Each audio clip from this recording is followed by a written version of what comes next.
I'm Will Hedrick. And I'm Jordan Schaffer. This is Dog Ears and Timestamps, a book club podcast.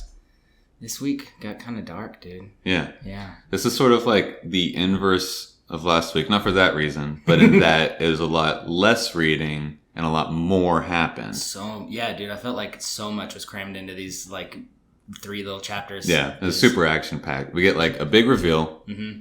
We get the...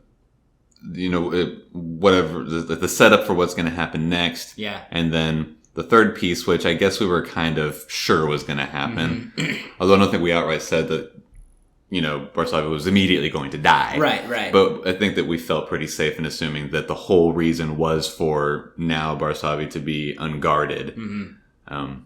So, yeah, just like 3 huge things. Yeah, and you called something really good, like last week when we were talking about it, but we'll get into that. I don't want to talk about it yet. Yeah. But how was your week, man? We hung out a little bit. We went fishing. Yeah, we went fishing this past Thursday. Very unsuccessfully. We caught me. We caught Jordan immediately, about 5 seconds into having parked the vehicle. Literally, I bought a fishing hook at the gas station we stopped at to get beer, and then I hooked myself within like 10 minutes of that, and I tried to get it out, and Will was like, "Oh no, the barb's in. Don't pull it out. You're gonna mess yourself up. We got to go to the ER." Like, oh man, okay. And we went, and it was easy, but it was it was just so funny. It's certainly a lot funnier now. Yeah. I mean, I thought it was really funny at the time, but it wasn't a hook in my finger. Yeah. So. No, it's those kinds of situations. I like to think about in the moment, like when they're happening. I like to think this will be funny later. Yeah. Like one and time. certainly when it's not like a huge deal. Right. Obviously, it was really painful. It cost a bit of money. Yeah. But like, it's not like it was through my eye. Yeah, you didn't break your finger or anything like that. Yeah. Like something that it only affected you for that moment. It probably didn't. I mean, I guess you still had the lidocaine active for a while, but right. Yeah. Like, but even like probably that night, it might have been sore. Yeah. Like I forgot until the next day when like I was using my full hand and I was like, oh yeah. Yeah. I stuck myself. Yeah, that was very typical me. I just hurt myself. But it was fun. Unsuccessful fishing, but fun. It was a good. Yeah, it's good to just get out. Yeah, and that was Lake Pflugerville was a cool spot. Yeah, it was cool. It's definitely worth visiting again. Yeah. So it was. Yeah, I mean, it was certainly not wasted time by any means. No, but we learned a lot. I think too. Just I don't know anything really about freshwater fishing. I think us going out practicing kind of like we did, we both learned a lot. Or at least I know I learned a lot, even though we didn't have anyone there that necessarily was teaching us. It is definitely a different situation. Yeah. And so, yeah, it's not like I was expecting to come away with like 5 fishes that day or anything. It would have been cool to have had something on the line at least once, but whatever. Mm-hmm. Next time. Yeah, it's always next time. So it's fishing. Yeah. Other than that, it's just finished vacation and then work yesterday and today. Back to the grind. You're off all week, Monday to Sunday? Last Monday. Oh, yeah. Off all week? I was off Saturday to Sunday. Oh, cool. Even better. I had 9 days off.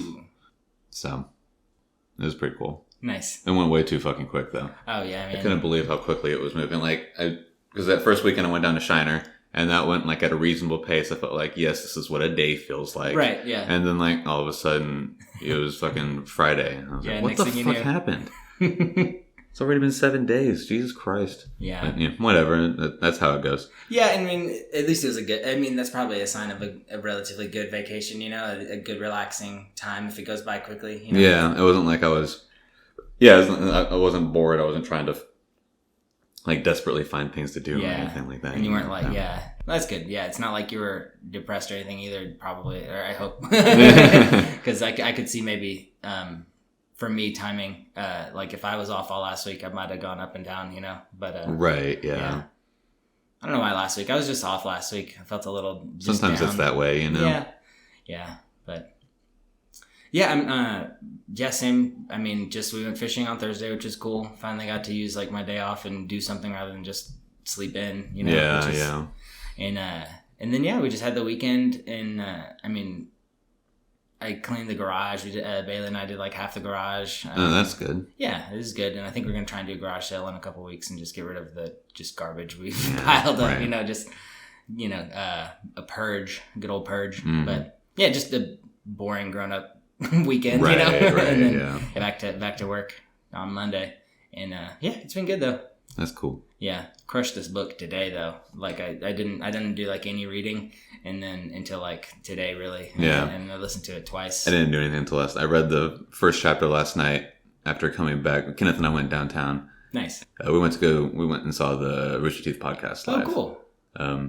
Every once a year they do it as like an event. They'll have some of their podcasts live.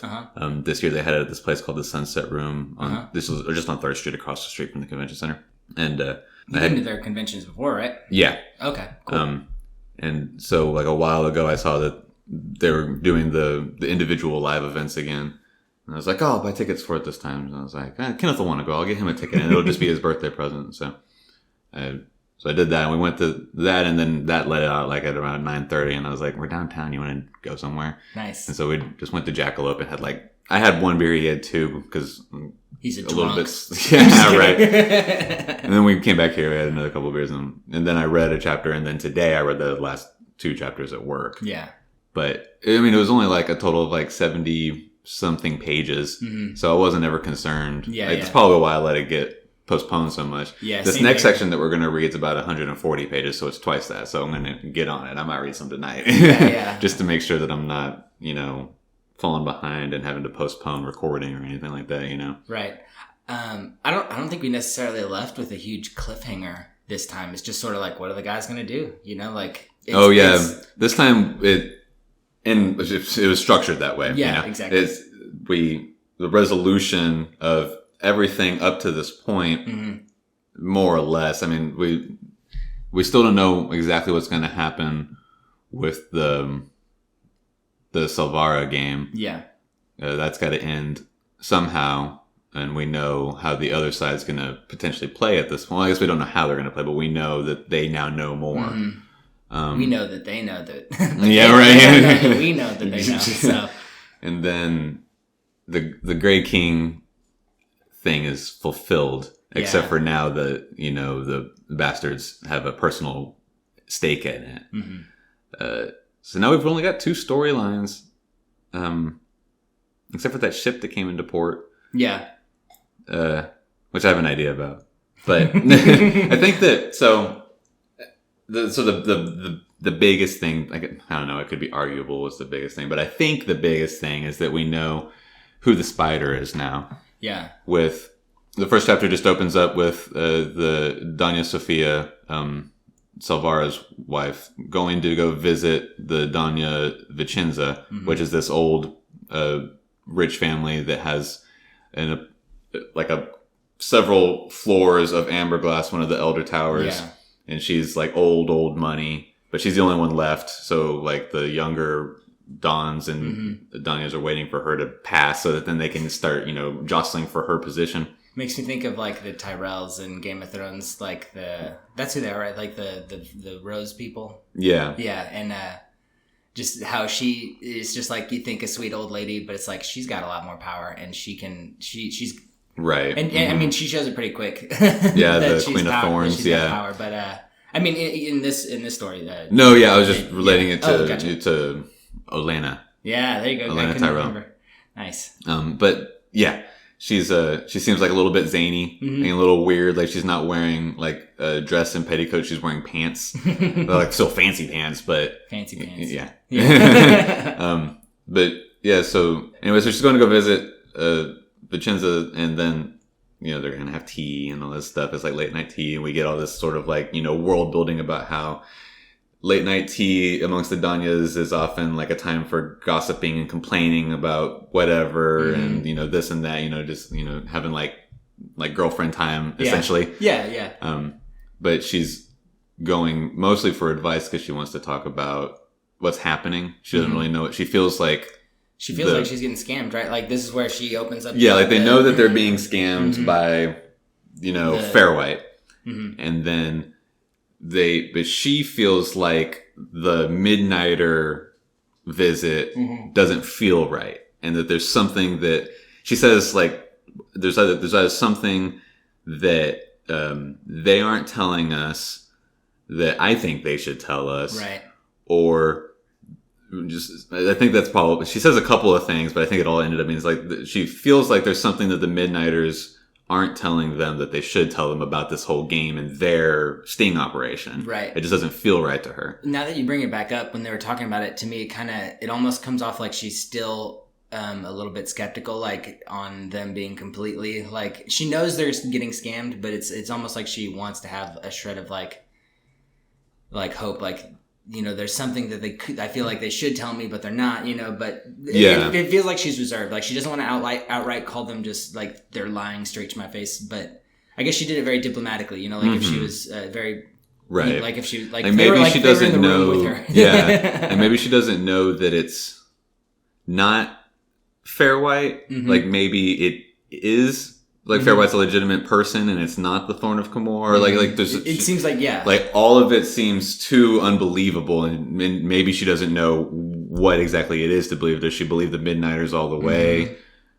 Does she believe that the Midnighters even know what they say that they know? You know, and so whatever it is, I don't think that she at this point suspects that the Midnighters are part of the scam. Right. She just doesn't know what to think, and she's going to go to somebody who she believes has some sort of pull with the Duke, and can potentially, you know, find more information or whatever it is that needs to be, you know, figured out. Well, she went to a good person. Yeah, because it turns out that she's the spider. Right. So she then calls whoever, I can't remember his name. It was something like Steven. It was like a very super basic name. I'm pretty sure it's Steven. I literally just reread it. Okay, yeah. It's Steven, yeah. And he's, I guess, he's the commander of the not just the Midnighters, but he's the commander of like the army or whatever. Yeah. Not the Black Coats, but whatever word it is. But he also oversees the Midnighters, and then at the very end of the chapter, she writes a letter to the Duke and then seals it with like this spider sigil, and so that's how we find out that she's a spider. Yeah. So now we know that the Midnighters and the spider are in on what's happening with the Salvara game. So that's going to be a complication if they decide to continue on with that in any capacity, which they might need to, because now they need money. Yeah. And then we get the conclusion of the meeting between the fake Gray Fox and Barsavi, which is just they rescue him from the barrel. Right. Yeah.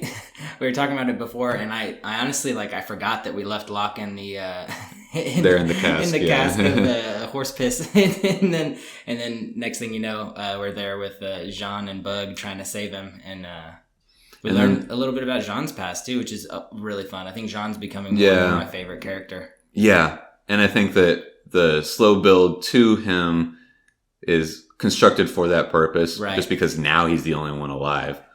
Yeah, exactly. Well, him and Locke. Yeah, but I mean, obviously Locke's alive. That would have been quite a twist. Yeah, right. Yeah, and that's all the second chapter is they save Locke and they're trying to retreat and figure out what it is that they're going to do. Yeah, they go back home to the temple.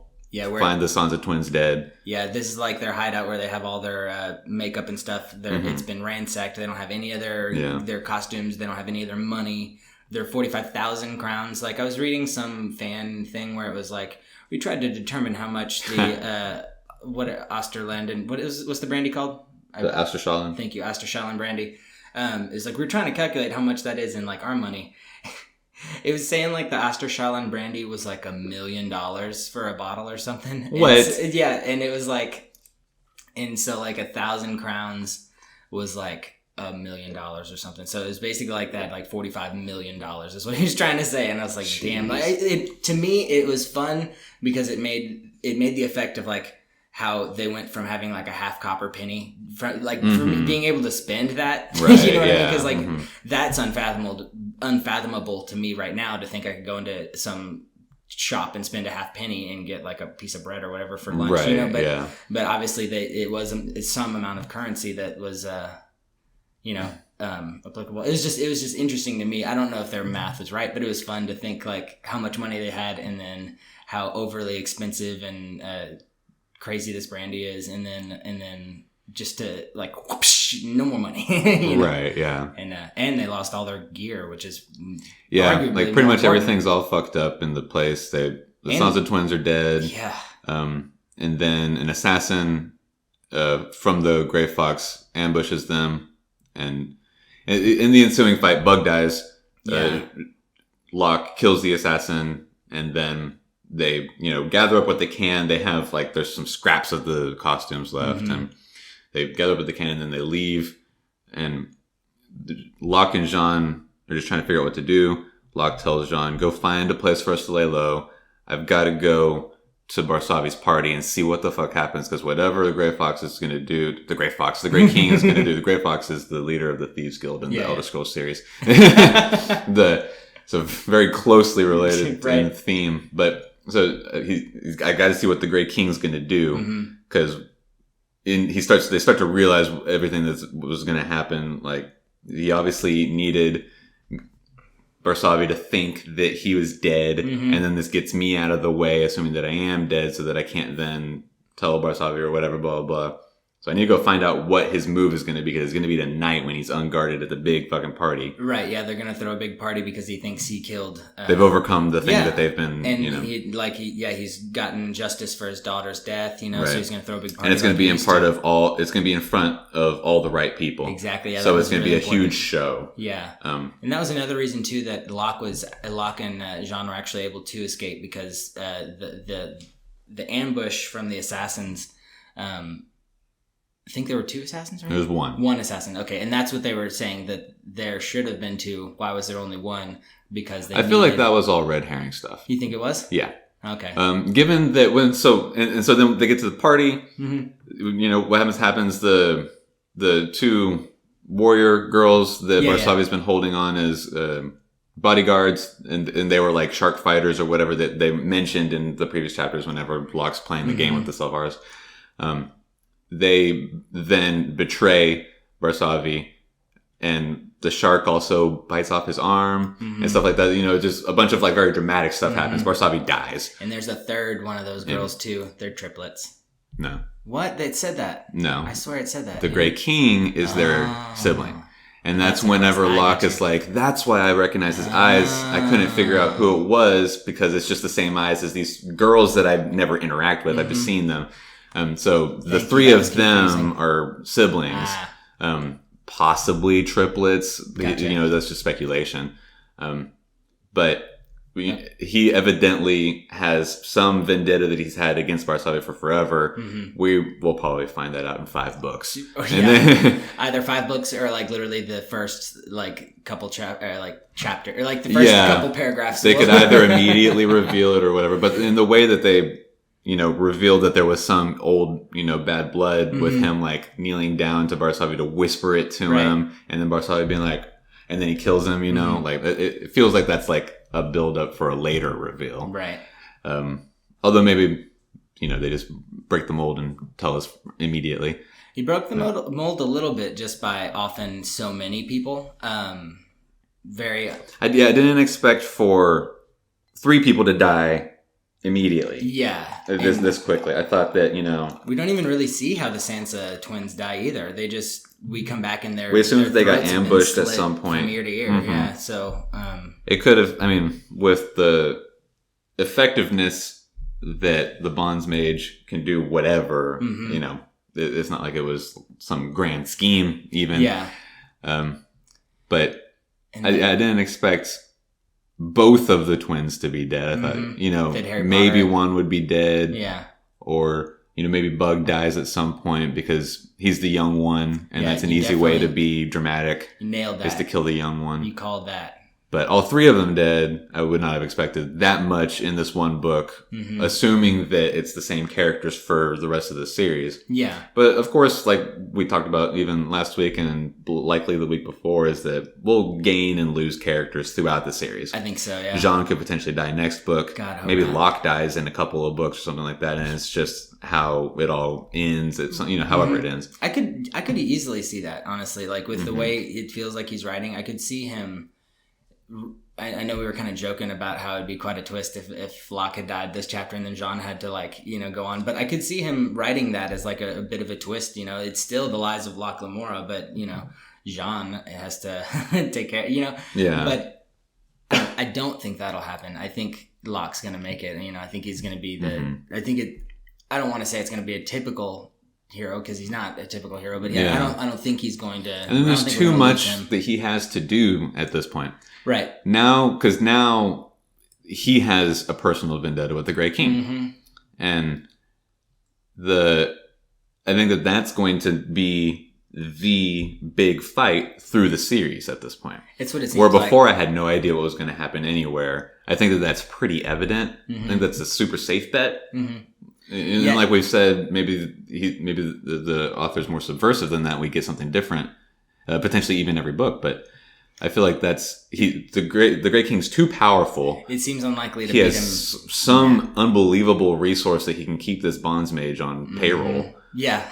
They made it very clear that that's excessively expensive, Oh. and that he's a ranked bonds mage. He's got 3 stripes or whatever, so he's like just that much more expensive. He's more expensive than expensive, and so yeah, so he seems like an unbeatable foe. Certainly, with everything that what is now just Locke and Jean have at their disposal, which is just each other. It literally, and they're just his brains and Jean's fighting ability. Like, that's the only thing that they have. They don't have any of their money anymore, which is why I think that they have to play out the Selvaria game a little bit longer, because now they need to get money to whatever the next step's going to be. Yeah. Yeah, it's hard to guess too far ahead. I mean, it seems like, just because we're omnipotent in this sort of universe, it's kind of like, no, Locke, don't. They know, they know that that, Yeah, that will be another interesting thing. Will be how long does the Grey Fox's party know that the gentleman bastards are dead? You said Grey Fox again. I did. Yeah, I'm gonna probably keep saying it. I heard you say it a couple times, and I was like, no, that sounds right. How long does the Grey King's party continue to think that the bastards are all dead? Right.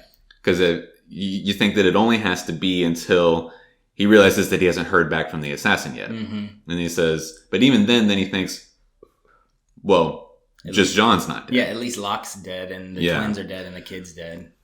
So what can one? So how much time do they have to continue doing stuff? With potentially continuing the Selvaria game, how fucked up does that get now that the government is involved? It's going to be interesting to see how the rest of this plays out. But I think what's going to have to happen is that they're going to flee Camorra before the end of the book. I think they're going to do it on that plague ship that came in. Yeah, they did. We have a little bit of foresight knowing what the front cover of the next book is. So that's true. I feel like maybe, at least for me, when they started talking about that boat, I was like, ooh, that's going to be important. That's I think where especially because they said too that Locke doesn't know anything about being like a shipwright or a boat captain or anything. Like, he knows nothing about boats. Like, they kind of made a point of him, like, I know very little about boating and being, like, I feel like he's almost setting it up like, now he's going to be on the water. I don't think he said that much, though. He really wasn't. It was a quick... I think the thought was just like everybody was stomping on the boat because they were like cheering on Varsavi's things. Is like, oh, we did it, blah, blah. Do you want to see the girls fight, blah, blah. And everybody's like stomping all exciting. He's like, you probably shouldn't do that on any kind of boat, but what do I know? Like, okay, I can see that. I think that's, if I remember correctly, that's all he said. That is all he said. It was just a quick little one-liner. Like, I don't think they should. I don't think. But and we'll see how important the plague boat is, because it's like a brand new kind of boat. It's like a frigate-like class boat. They said it came from the north, and presumably from the Kingdom of Seven Marrows, because they talk about how it's all black, just like their obnoxious clothing. And how's that obnoxious? I think it's awesome. Yeah, they think it's obnoxious because it's hot down there, and they can't imagine wearing all that shit all the time, like Fairwhite does. Come on. And it's got some sort of outbreak on it. And so they're docked in plague docking, and it seems like they're just all either going to die on the ship or abandon the port and try to find help elsewhere, because at least initially the interaction that the guard and the ship's crew have the Duke's not willing to provide any help aside from any charity that might be given by temples and the people, Yeah. So depending on what plague it is that's on that ship, like I know the severity of the different plagues of this universe, but because they make it a point of saying that they don't know what it is that's on the ship. So that's the only reason I think about it. But so maybe the whole crew dies, or someone escapes and infects the city again or something like that. And amidst that chaos, they can escape or whatever. Yeah. I mean, it's awful ominous too, having it just called the plague ship. Yeah. I think that only one of two things, or a mixture of both, are the only things that I can think of coming out of even talking about that ship coming in, is that one, there's an outbreak in the city, and that causes some level of chaos that's necessary for a plot point. Yeah. Or this ship is available to be gotten away on. Right. And my mind just immediately went to that one. That was easier for me to wrap my head around, I guess. But I think it could even be both now that you bring it up. Yeah. Yeah. So, what I can think of, for them to spend as much time as they did describing the ship coming in and the interaction, and that it's a plague ship and all this sort of stuff, like it just seems like those are the only two possibilities. Yeah. Of course, it could be something that I never dreamed of. Yeah. I'm not a writer, but hopefully we'll find out. I'm continuing to be excited. Me too. For what's going to happen. Yeah, I'm genuinely enjoying this book. Like, I'm glad like we stumbled upon it how we did. I don't know exactly how you found it on the on the pages, but I found it. Somebody suggested it to me years ago, and I had just been holding on to it. And I just happened to remember it. Yeah. Because we were trying to find another book to read or whatever, and just nothing stood out. Yeah. And then I was like, don't I have a list of books on my like phone notes? And I was looking at it, I was like, oh, that's a book that I remember being interested in looking into. Yeah. And when you said the title, I had found like the sequel, which, because I was trying to find like a book about pirates that I wanted to read. And I don't know if it's necessarily about pirates, but it came up with a ship that looked like a pirate ship, and then it said it was part of a series, and I clicked and it was like Lies of Locke Lamora is the first one. I was like, oh, and then Yeah. But yeah, dude, I couldn't like I don't think we could have picked a better book. It's fun.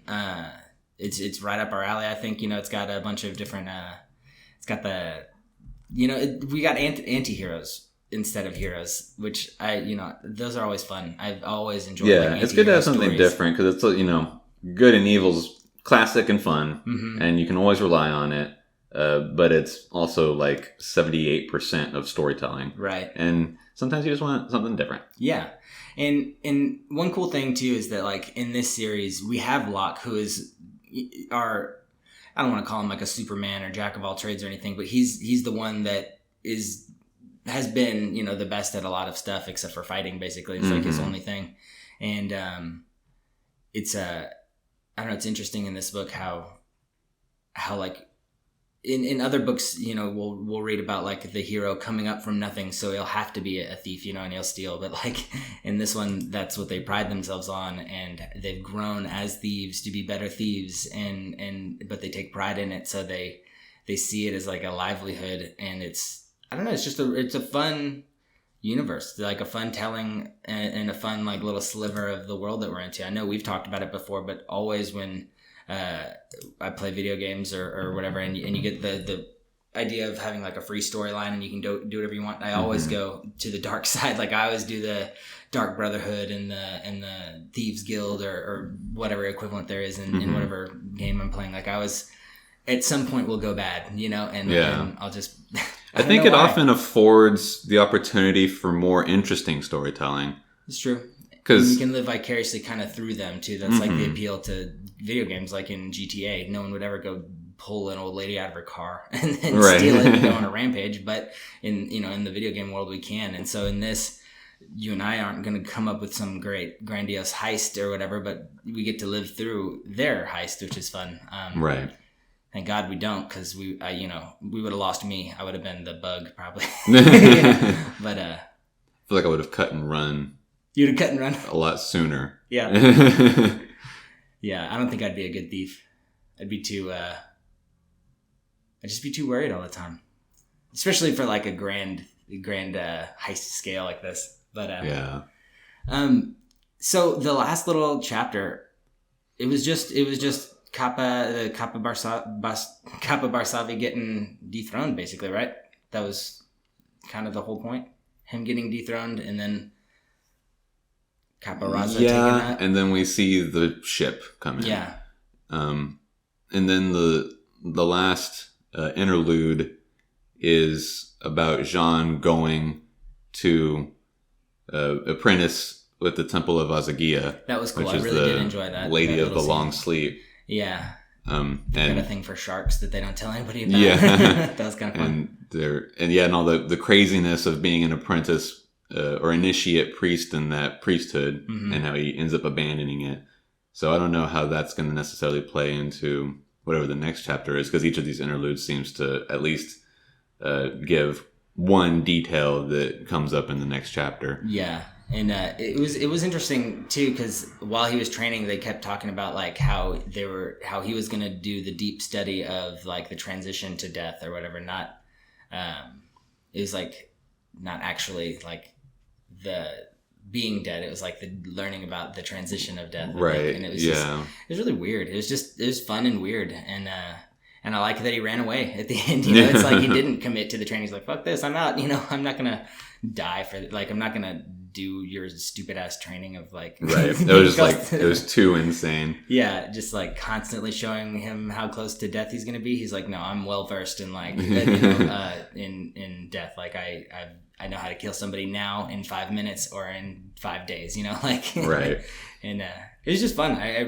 Any little tidbit where they go back to training or anything like that. I love that they keep giving us more as they're going through. It's not like we just hit like the middle of the book, like it's not like these are the only 3 chapters where we get training. You get a little training throughout, and I love that it keeps coming back.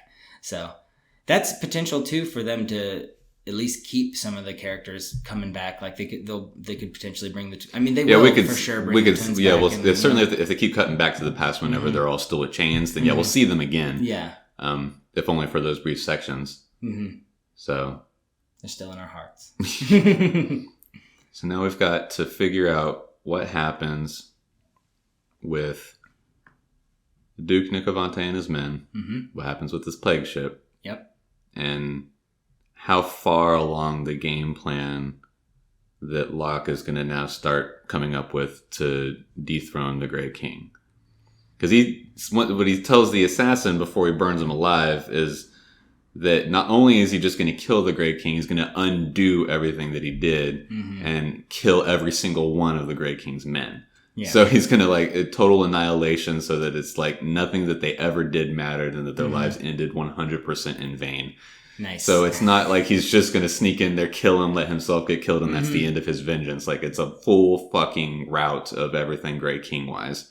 So there's presumably a lot that has to go into that, which I think is why this is a series. And why I think that that's going to be the overarching story with adventures that feed into that story. And that's why each individual book will be an adventure that is the journey to the end of this conflict. Yeah, with it being a series, I can't imagine that they defeat the Grey King in this and dethrone him in this novel. Because there's only 140 pages left to do so. I mean, and now that the Duke's men are getting involved with the Salvara game, like how are they going to have, or at least how are they going to flesh out those 2 storylines well? It certainly could. Yeah, definitely. It just would be.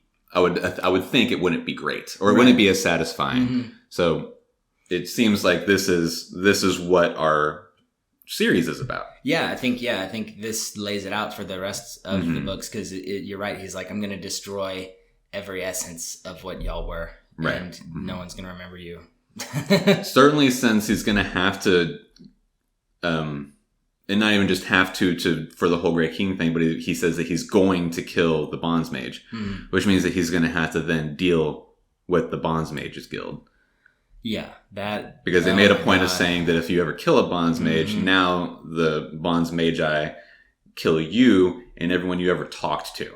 Yeah, that's pretty. So he's going to have to deal with that somehow. Yeah, I don't know, man. Hopefully we get a Bonds mage or something on our team. Like I want more magic. I think it's gonna, and I think we talked about this last time too. But I don't think it's gonna be a Bonds magi. I think that they're gonna find some renegade sorcerer. I think so. Yeah. Which will suits it better. I think will be more cool. It definitely, yeah, it'll be very cool. I would. Yeah, dude. I sure hope we do meet like that renegade or the rogue wizard or whatever that'll help them. Like that'd be great. Because right now the magic in this universe is so foreign and they don't tell us anything because literally really people don't know in the world don't know anything. Like unless you're a part of them, unless you're a part of it. And the Falcon or Bonds mage, we see him work his spells during the Barsavi dethroning. He's like making a bunch of hand gestures and he's chanting. So that's pretty standard spell stuff. So at least in this presentation, we know that magic is a traditional magic. And Locke could kind of sense it a little bit too, right? Like he knew something was going on before he even saw the. Yeah. Or was that just at some point during the party? Yeah. He recognized the presence of sorcery. Right. Yeah. Something came over the crowd, and he was like, "Oh, this is that again." Yeah. He recognized the feeling, which is it. I don't know if that's necessarily a leg up, but it certainly gives him 3 seconds head time, Yeah, which is more than anybody else got. So that was it seems to help our hero at least. So yeah, it's just really interesting the magic in this world. Yeah, so that'll be a fun facet, especially if we got to learn like if how they're giving us training with Jean and stuff. Like if they give us a little bit of rogue bondsman training, or even whatever. if it was just, I don't know. Like I think that knowing too much about the science behind the magic could potentially ruin it. I know, and I love that. So I don't love it getting ruined, but I love knowing everything about it. I think that Aragon did it right in that we only ever learned 2 things about it. One, that magic is the language of truth, and 2, that what you do, the resource is your energy. Right. Those we don't need, and they even allude to how like some elves were trying to delve into, I don't think they might not have called it science, but what we would call science, of like they're trying to find out as many secrets about it as they can, blah, blah, blah. But we never learned about what they found out or what they were doing. We just knew they were doing it. We don't it. need to. No, you're right. Yeah. I think that Paolini did it right, and that they just gave us the 2 rules of it, and then which makes sense because the character that we're following uses it all the time, so it's important for the story. The characters that we're following don't use it, right? Even if we get a rogue sorcerer along for the ride for 2 books, right? We don't necessarily need to know what it costs him. No, that's fair. I want to know, but we don't need to. We don't need to know. It just becomes you get into dangerous territory when you start wasting too much time explaining something that's not necessary for the narrative. You're right. And so that's why I hope that it stays more or less at the level that it is right now. Maybe once in a while, our rogue sorcerer says, yeah, it really sucks when I have to cast a spell that big. Because then I'm tired for 6 hours.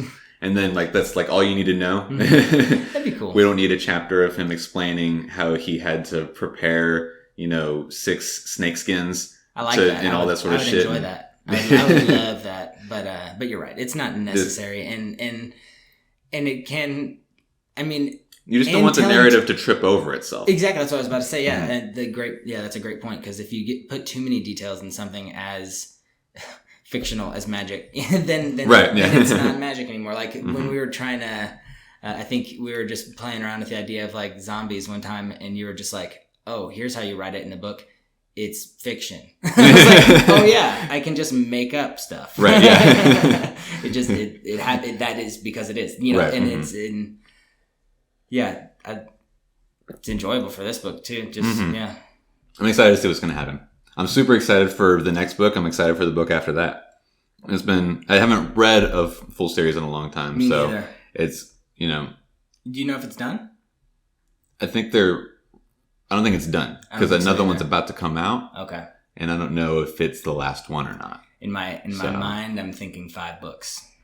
I think that's what, whenever we were looking into this, I think that's what we read. I think that 6 is on its way out right now. Oh, really? See, in my mind, I was thinking 3 were out. Oh, okay. And they were coming out with the 4th one, but it was a series Maybe of 5. So. In my head, I don't remember what we read. I don't know where I came up with that either. I'm thinking 5 is out, 6 is on the way, like in the very near future, but I could be pulling that out of nowhere. Yeah. In any case. Yeah, great book. I'm enjoying it. Yeah. So, and I think it's super good. And everybody that I talked to, like 2 or 3 people that I talked to that listened to the show have said that it's really enjoyable too. So cool. I'm glad that 2 other people enjoy it.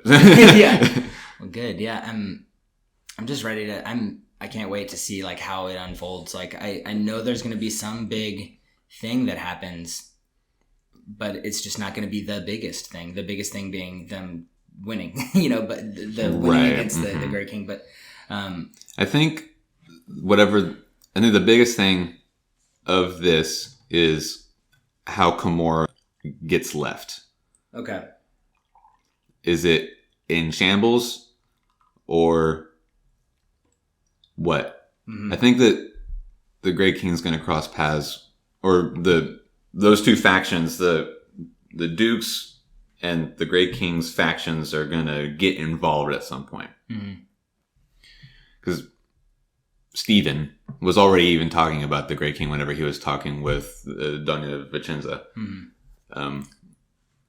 So I don't know.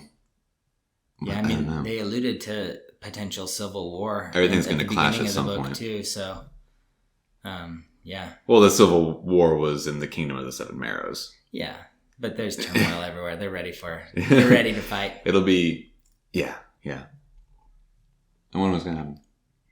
It's going to be really interesting. Yeah. We'll find out. We're going to find out this week. Again, we're going to read everything. We're reading the last book, and then there's also an epilogue. Yeah, so finish it up. Yeah, it's about 140 pages in the Kindle edition. It's about 6 hours for audio. Okay. Yeah. So it's a good chunk. It's twice as much as it was this week. Yeah. But I'm sure that if it's as enjoyable as everything else has been so far, it's not going to feel that way. Oh, yeah. So. I think, dude, it's going to go by quick. Really quick, I think. Mm-hmm.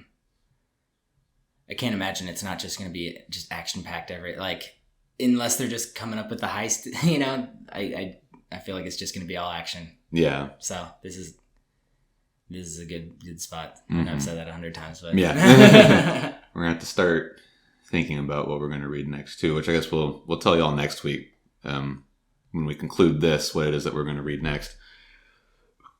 If y'all have any suggestions towards that, you can let us know. Yeah. In the usual channels, Twitter, Instagram, if you want to leave a stupid lead-long comment,